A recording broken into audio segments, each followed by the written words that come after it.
Hello and welcome students. In this lecture we will be discussing about structures and unions in C. So in my previous videos also we had a discussion about the data types, and in which we have studied about that structure and unions, they both comes under the category of derived data types.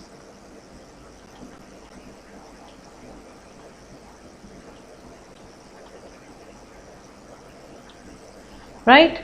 So we had studied that derived data type is in which we have a combination of the basic inbuilt data types, and they are basically used, or they are basically formed by using the combination of the basic data types. Right? Now, as we are going to discuss structure and union, so I will be discussing this one by one. Let's first discuss about structures in C. Now, before going into the detailed definition, that how it has been declared, how the variables initialized, let us look at the application part, that when or in what scenarios we require this data structure. Now, data structures, the C structures are the data types in which, as I said, derived data type elements or the basic elements are used in some combined format. Usually when we use let's say array, then we have the combination of multiple elements, but all the elements of array are of same data type. That means you can have array of integers, right? You can have array of the elements whose values are floats, array of characters, right? But what if my logic requires an array in which, now this is a hypothetical thing, I want to have an array in which first element is of integer type, second element is of float type, third element is of character type, likewise. Okay, now if you have studied Python, Python has overcome this scenario problem, that because in this the elements could be of different data type. But what in case of C? Now, if the logic is required in such a manner, then we declare the structure. Structure is a record type data which gives you the facility to describe the elements of different data types which can be utilized. Now let us see the definition part. Structure is a user-defined data type available in C that allows to combine data items of different kind. So this is what the important point, that it gives you the facility in which you can have the data items of different kinds. Structures are used to represent record. For example, if I want to present the record of a student, then definitely a student record will be something like it contains the name, the enrollment, mobile number of student, email, okay, then their let's say branch, likewise, and every element like name, enrollment, and let's say suppose we have the column of age also. So every element or item is of different kind. This could be character, this mobile number can be integer, the email number contains special characters as well, branch, the age is integer value. So different type of data elements of different kind can be combined together. Now, defining a structure is very simple. You need to use this struct statement or a struct keyword before defining it. And now if I want to define a structure, I'll simply write struct keyword. Okay, this keyword has to be used. This is the name of the structure, which is user defined. Okay, and then we have member definition. That means what are the elements or what items I want to keep in this particular record. Okay, remember the boundary of a structure will end like the boundary of the class with this semicolon. Okay, usually in function writing we do not put the semicolon, but in case of classes, in case of the constructor, in case of this structure, we use that.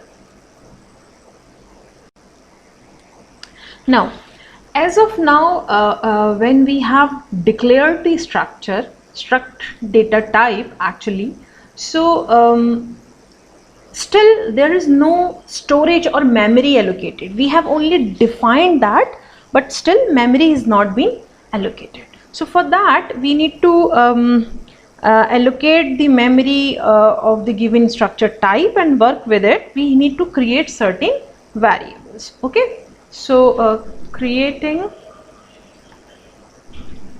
variables of struct.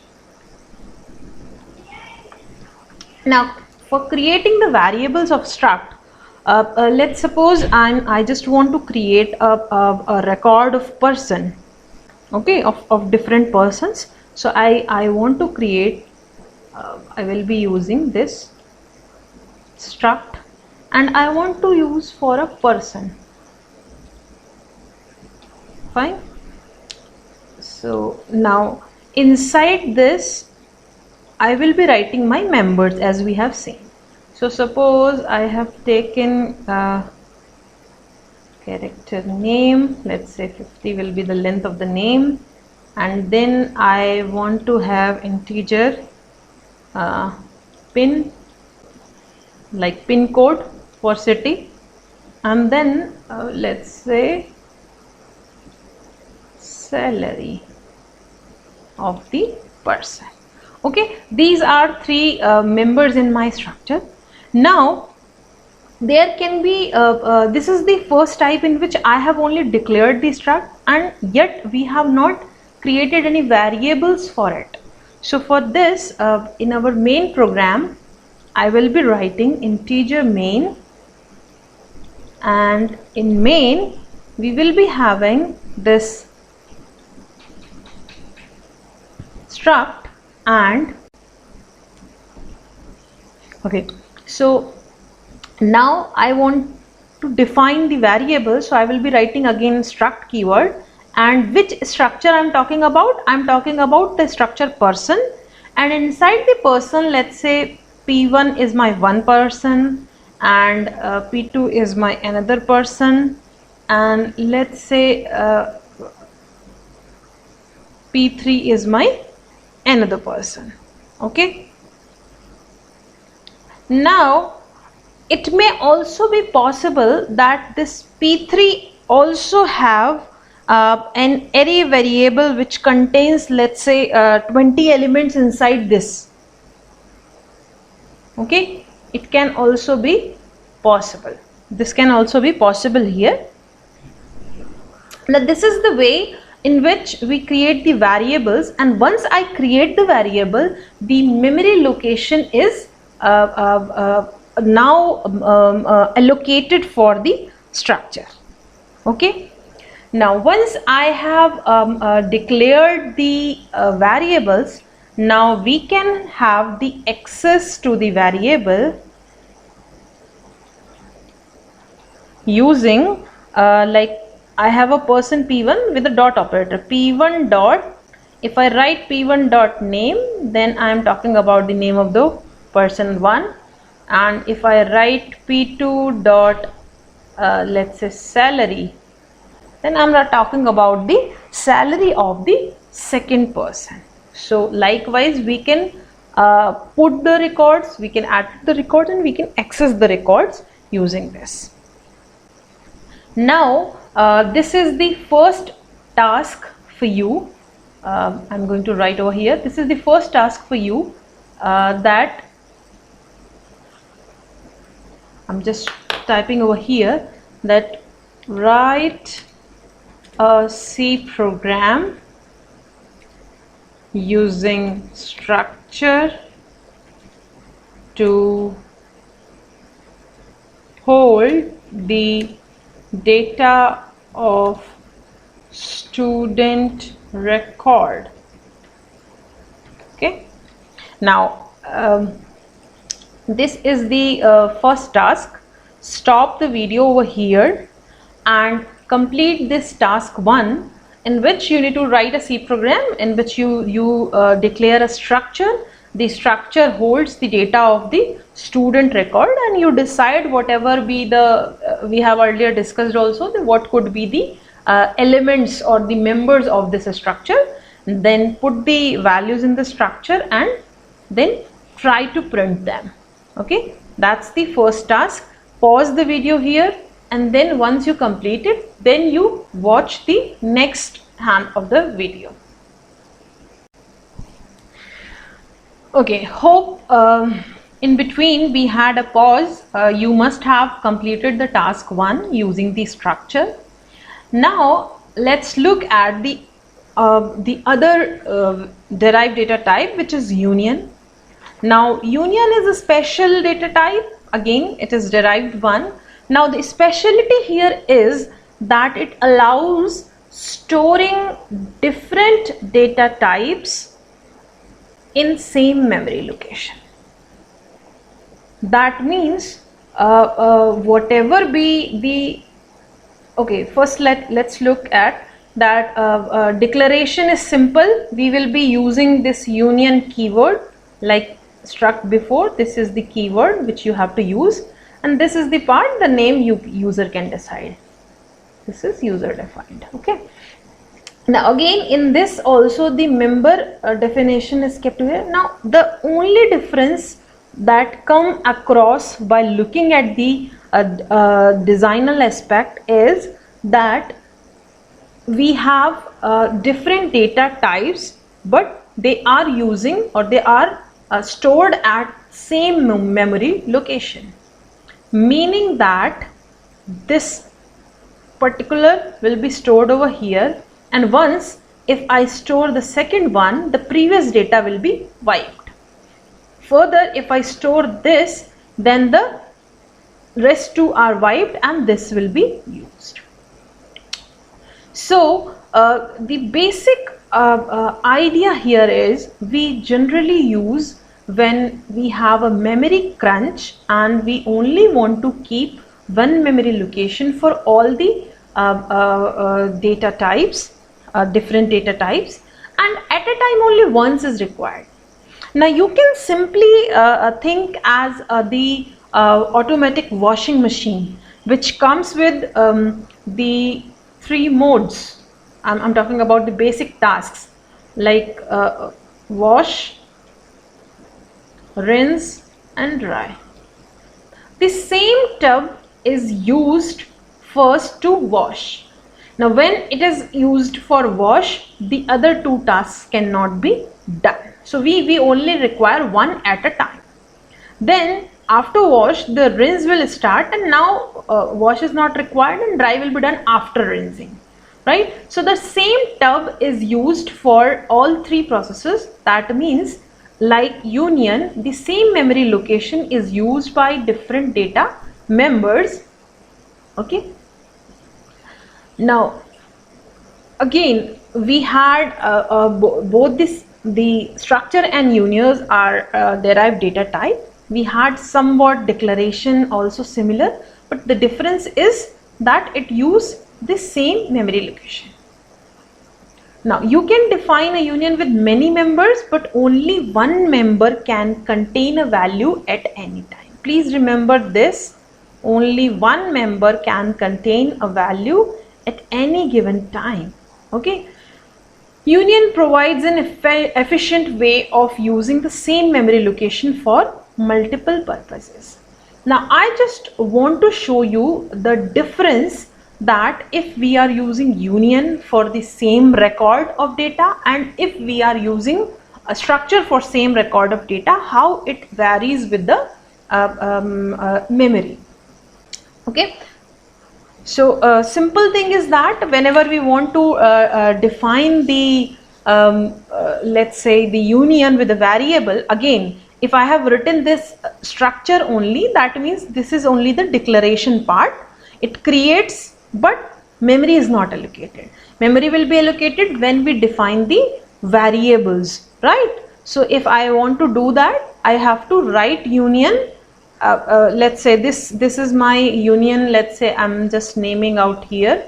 Let's say I have created a union car, and in this I want to have let's say character name of the car, okay, with 20, and then I want to have integer price for the value of the car. If suppose this is my declaration members, then further after declaration in the main program I need to definitely provide the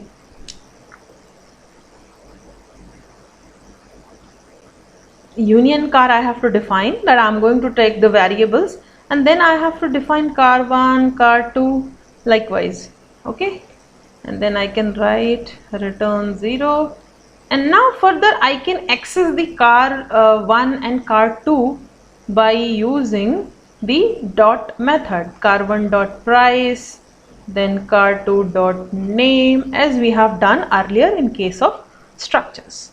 Now I will definitely tell the similarities between structure and union, but let's first see the example in the code that how the size is different. Okay, so this is the code which is visible to you, I suppose. So we have created one union, a union job, okay. So in this, again, this is the definition part in which I have one name of the employee, salary of the employee, or worker number, whatever be the ID of this, okay. And I have created one variable u job. This is also one of the way to create the variable in case of structure and union. Earlier we had discussed that inside the main function I write union and then the name of the union, and then we declare the variables. Here we have already declared. Now I have created the same thing, exactly same data members I have used for the structure. Now if I want to print the size of the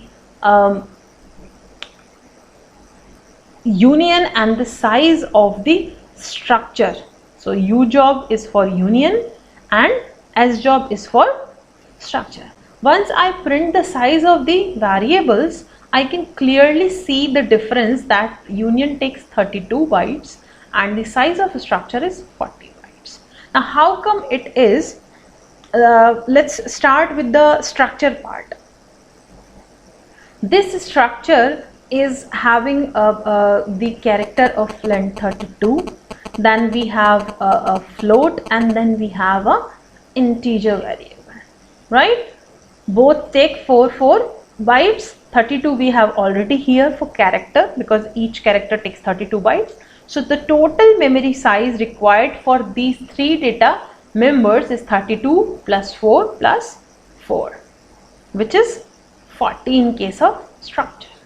Whereas in case of union, as in the definition part it has been explained that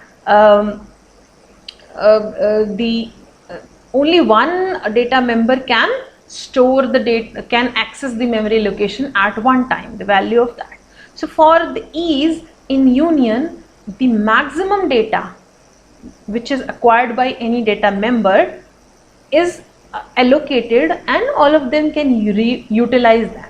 So the maximum data size will be for the character name, which is 32 bytes. The float is 4 and the rest is 4. So the maximum size is 32 here. If suppose this character name would be 20, so in that case the size would have been 20 only, 20 bytes. So the size of union is this. This is the basic differentiation. Otherwise, both structure and union are used to keep the record in which we have different type of data elements.